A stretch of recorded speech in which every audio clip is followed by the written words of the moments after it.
Dahil kasi bagay mo ito po sa kitok na sa iyo. Nanonood ako ng Mahika. Nanikinalaman sa Ito yung ano na remote. ano yan?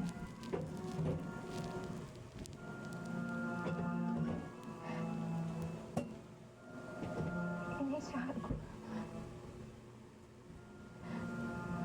Anak din siya ni Itay.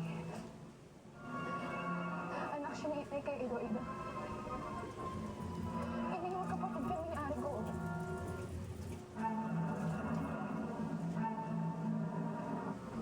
Anong ginawa niyo sa mata ko? Pinagdala namin ito ng maliwagang kristal na punong-puno ng pambihirang mahal.